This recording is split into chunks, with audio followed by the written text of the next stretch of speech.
Hello everyone, welcome to our show Vikas की hello. बात विकास के साथ। आज हम हेलो विकास जी, पहले आपका हेलो। स्वागत तो करें हम। कैसे हैं आप? Thank you, I am good, how are you? Yeah good. आज विकास जी हमारा जो टॉपिक हमारा सिलेक्ट हुआ है वो है मल्टी बैगर स्टॉक्स।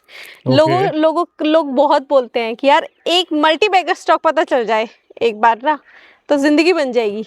तो आज हम जिंदगी बनाने के लिए बैठे हुए हैं। आज हम बात करेंगे कि मल्टी बैगर स्टॉक क्या होता है ना। अगर किसी ने कहा है जिंदगी बन जाएगी तो उसका मतलब क्या है भाई, मल्टी बैगर स्टॉक में ऐसा क्या है।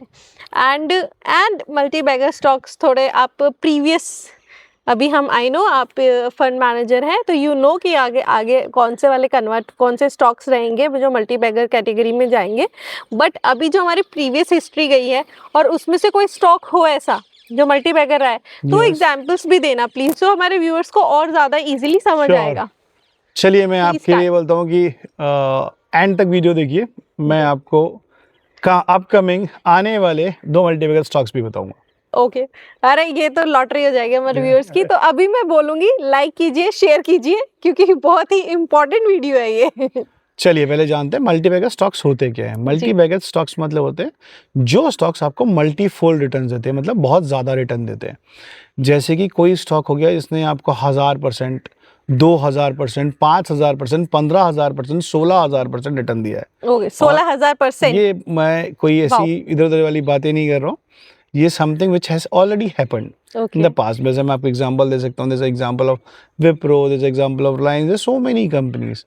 आप देखेंगे बहुत सारी कंपनीज जिन्होंने मल्टीफोल्ड्स रिटर्न दिए हैं, कि जिसमें आपने एक बेसिक सा इन्वेस्टमेंट किया है। एमआरएफ, बहुत सारी बड़ी बड़ी, नेस्ले, चिलेट, जिन्होंने जो हमारी पहली कंपनी थी, जिन लोगों ने काफ़ी 20 साल पहले 15 साल पहले इन्वेस्ट किया और they stay invested in this particular stocks, वो रहे इन्वेस्ट, तो उनको फिर वो मल्टीफोल्ड रिटर्न मिला।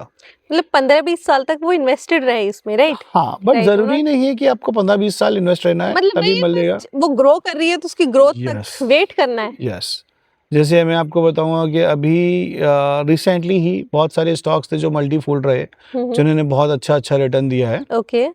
अब ये समझिए कि ये कंपनीज होती कैसी हैं। नॉर्मली हम कंपनियों के स्टेज में पकड़ते हैं जी। और वो कब जाके फिर एक वो मल्टीबैगर बनती है।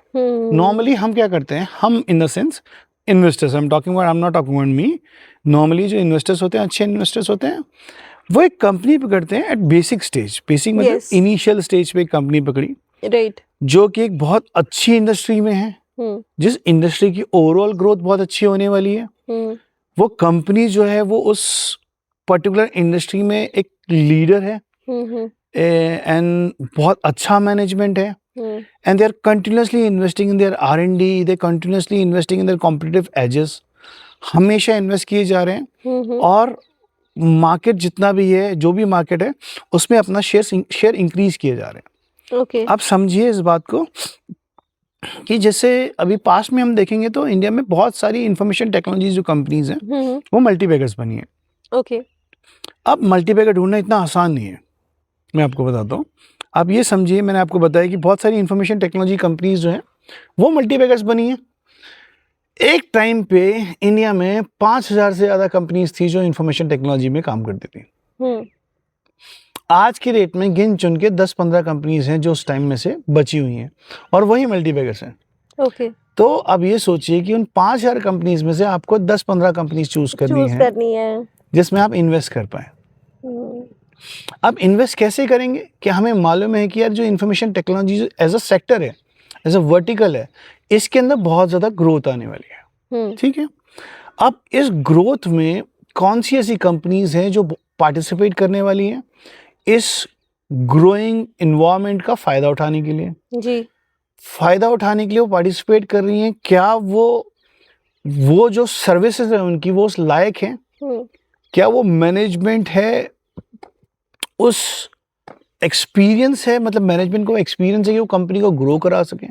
जी, आपको हमेशा हर एक टाइम कंपनी के ऊपर, आई एम सॉरी, आपको पूरी इंफॉर्मेशन कंपनी की आपको ये देखना पड़ेगा कि कंपनी क्वार्टर ऑन क्वार्टर क्या करती है। जी, जो कंपनी ने बोला था ग्रोथ अचीव करने के लिए वो मैनेजमेंट ने जो गाइड किया था वो मिला है कि नहीं मिला है, नहीं मिला है तो उसका रीजन क्या है, उसके आगे फ्यूचरिस्टिक ग्रोथ क्या है। और फ्यूचरिस्टिक ग्रोथ के अंदर बहुत सारी चीजें आती हैं, जैसे मैक्रो इकोनॉमिक चीजें हैं कि जैसे हमने अभी आपको देखा है कि लेटली आपने देखा होगा कि इंडिया में रेलवे स्टॉक्स बहुत भागे, डिफेंस स्टॉक्स बहुत भागे जी। वो क्यों भागे हैं? वो इसीलिए भागे हैं कि सबको ये मालूम है कि गवर्नमेंट ने अनाउंस किया कि भाई गवर्नमेंट जो भी है बजट में अनाउंस किया कि this much amount of money we are going to invest in railway, we are going to invest in defence infrastructure, railway infrastructure, ये हम इन्वेस्ट करने वाले हैं। राइट। अब बहुत सारी कंपनीज है जो उसमें पार्टिसिपेट कर रही हैं, उनको ऑर्डर्स मिल रहे हैं, राइट। वो हमें दिख रहा है कि वो उनके ऑर्डर बुक में आ रहा है, उस ऑर्डर बुक का वो एग्जीक्यूशन कर रहे हैं। वो एग्जीक्यूशन कैसे कर रहे हैं, फिर उनके मार्जिन्स कितने हैं, प्रॉफिटेबल मार्जिन कितने हैं, वो सारी चीजें हमें एक साथ एक जगह देख के then we have to filter कि कौन सी ऐसी कंपनी है जो मुझे इन्वेस्ट करने के लिए चाहिए जी। ठीक है, नॉर्मल सा सिंपल सी चीज है कि हमें ऑलमोस्ट सारी चीजें चेक करनी है, चाहे वो ईयर ऑन ईयर ग्रोथ हो, क्वार्टर ऑन क्वार्टर ग्रोथ हो, ग्रोथ चाहे वो रेवेन्यू की हो, मार्जिन्स की हो, कॉस्ट कैसे बिहेव कर रही है, प्रॉफिट कैसे बिहेव कर रहा है, और उसकी डिपेंडेंसी कितनी है। ऐसा तो नहीं है कि रॉ मटेरियल की डिपेंडेंसी किसी और के ऊपर है, बैकवर्ड इंटीग्रेशन कर रहे हैं, फॉरवर्ड इंटीग्रेशन कर रहे हैं, मैनेजमेंट क्या प्लान कर रहा है ताकि कंपनी को आगे फ्यूचर जो ग्रोथ है वो आराम से मिल सके, कोई ऐसे जो बॉटलनेक्स हैं उसको मैनेजमेंट कैसे हटा रहा है। तो ये सारी चीजें हमें ध्यान रखनी होती है। Yes, right. This is something by which you will find multibagger stocks, and most important thing is कोई कंपनी एक दिन में, एक महीने में मल्टीबैगर नहीं बनती है। राइट, ये लॉन्ग रन की बात है। Exactly, it normally take years. अब जाहिर से होता है रिलायंस एक दिन में रिलायंस नहीं बनी, इसके लिए आपको पेशेंस चाहिए। यस, एनवीडिया एक दिन में एनवीडिया नहीं बना, राइट। ठीक है, अमेजॉन एक दिन में अमेजॉन नहीं बना, अपना टीसीएस एक दिन में टीसीएस नहीं बनी। इसके लिए आपको सिर्फ रेगुलर मॉनिटरिंग चाहिए अपनी कंपनी जिसमें आपने इन्वेस्ट किया है। As a investor you can talk to management. Yes, अब पूछिए, देखिए आपकी कंपनी कैसे काम कर रही है, इसमें आपने पैसे लगाए, आपने ओनरशिप लिए, आपको हर चीज ट्रैक करनी है और एनालाइज करनी है। आपको लग रहा है कि शेयर प्राइस डाउन आया because of some other circumstances, और आपको लगता है कंपनी तो अच्छा काम कर रही, तो आप और ले लीजिए जी। आपको लगता है कि भाई नहीं कंपनी में फ्लॉ है, तो बेच के आप दूसरी कंपनी ढूंढिए। Right. So these are the things, points which you have to carefully see while investing ji.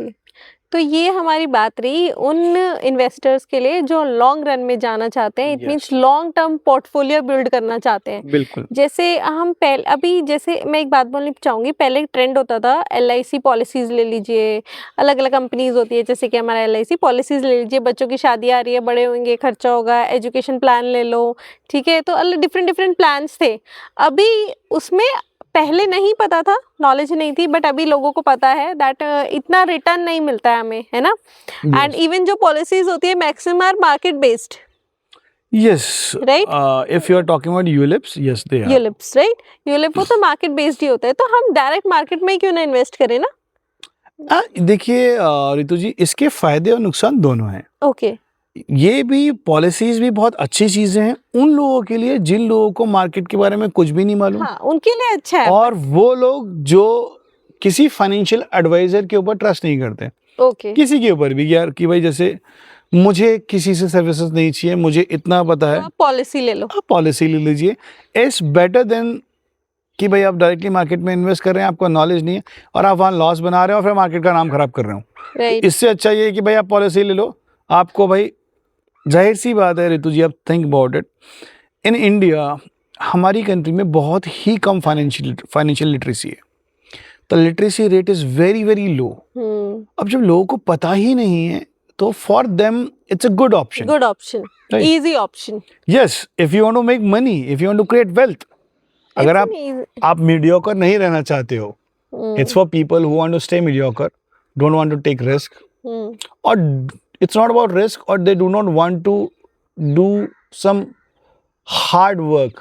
What kind of hard work? Just to find a good investment advisor, opening a demat account, opening a demat account, tracking things कि boss मेरा investment कहाँ जा रहा है.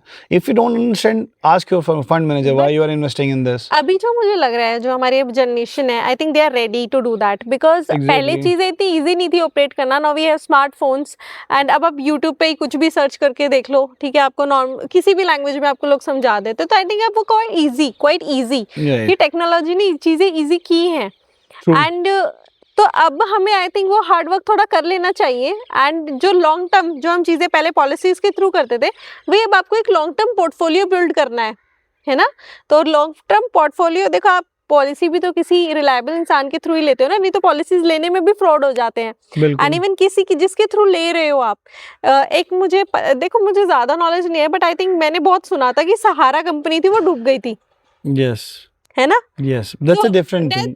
चलो different thing, इसके बारे में हम एक वीडियो जरूर बनाएंगे. जो आज हम एक्चुअली यही बोलेंगे कि एक रिलायबल इन्वेस्टर एडवाइजर ढूंढिए, ठीक है. और अगर आप खुद की रिसर्च करते हैं तो आप रिसर्च रिपोर्ट्स ले लीजिए किसी अच्छी फर्म से, है ना. आप रिसर्च रिपोर्ट्स ले लीजिए, फाइनेंशियल मॉडल्स पढ़िए अगर आप खुद रिसर्च करते सॉरी, रिसर्च रिपोर्ट सब कुछ एनालाइज करो and then invest करो and make a good portfolio for your kids, for yourself actually, है ना. राइट. तो अभी आज हमने नहीं, सबसे इम्पोर्टेंट चीज तो हम भूल ही गए जो हमने आपके व्यूअर्स को प्रॉमिस किया था, 2 stocks, multi bag stocks. So right now we understand that कि इंडिया का जो इंफ्रास्ट्रक्चर है वो बढ़ने वाला है. आपको भी पता है इंडियन इकोनॉमी बढ़ रही है. राइट. इकोनॉमी बढ़ती है तो बहुत सारी चीजें हैं जो उसको बढ़ाने के लिए चाहिए. सबसे इम्पोर्टेंट चीज है power generation. Power generation and power transformation infrastructure. उसके अंदर काफ़ी सारी कंपनीज हैं जो बहुत अच्छा काम कर रही हैं. कुछ बहुत अच्छी कंपनीज हैं जो न्यूली लिस्टेड हैं, जैसे कि one is GE Vernova transmission and distribution India limited is one of the finest company working in this. And another company is Hitachi Energy India Limited. That company is working in power infrastructure space and so many other verticals. Even though I am a SEBI registered investment advisor, but I advise you to, if you are not subscribing my services, I am just telling you these names. I am advising you to do your research before investing. Yes, do your own research. मैंने भी अपनी research की थी and मैंने दोनों में invest किया है. Wonderful. मैंने भी दोनों में इन्वेस्ट किया है. एंड देखिए और देखो हमने तो अभी नाम बता दिए जो अभी करंट सिचुएशन है मार्केट्स में, तो these two are beautiful, right. But future का हमें भी नहीं पता. For that you should contact a advisor कि अगर आगे जाके कुछ चेंजेस होने लग जाए मार्केट में, है ना, तो इम्पैक्ट आता है, राइट. हर स्टॉक पे इम्पैक्ट आता है, तो मे बी वो हो ना भी हो, है ना. तो उसके लिए आपको जुड़े रहना है अपने इन्वेस्टर एडवाइजर से. एग्जैक्टली. कि वो आपको फिर बताते रहे कि यस स्टे इन्वेस्टेड या भी निकाल दो, वो बताएंगे, है ना. बट ये अभी जो विकास जी ने हमें बताया वो अभी करंट सिचुएशन के अकॉर्डिंग है कि अभी आप कर सकते हो. अभी उनकी ऐसा है कि वो मल्टी बैगर में कन्वर्ट हो सकते हैं. तो चलो, थैंक यू विकास जी, आज तो आपने कमाल की टिप्स दे दिया हमारे व्यूअर्स को. ऐसे ही जुड़िए रहिए हमसे और please like subscribe our channel and comment कीजिए अगर कुछ और पूछना है. एंड इवन विकास जी का अगर आपको कुछ भी कांटेक्ट चाहिए, you can comment, I can send you.